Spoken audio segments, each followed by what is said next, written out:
ধর্ম হোক যার যার, বড়মা কিন্তু সবার।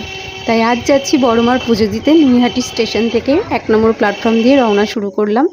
তো একটুখানি দূরত্ব, এই যে মন্দির চলে এসেছে, এটা বড় মায়ের মন্দির। তো এখান থেকে লাইন শুরু হয়েছে ভক্তদের। দেখতে থাকো কত যে দূর দূরান্ত থেকে ভক্তরা মায়ের জন্য অপেক্ষা করে রয়েছে।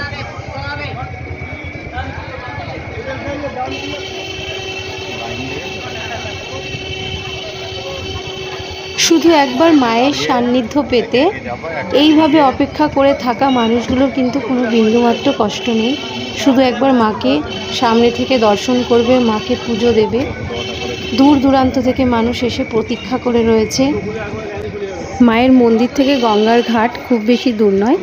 তো গঙ্গার ঘাট পর্যন্ত গিয়ে লাইন ঘুরে গলির ভেতরে চলে গেছে, যেখানে ব্রহ্মময়ী মায়ের মন্দির আছে সেই রাস্তায় চলে গেছে। সেই রাস্তারও অর্ধেকটা অংশ রাস্তার লাইন রয়েছে। কত দূর দূরান্ত থেকে মায়ের টানে সবাই ছুটে আসে।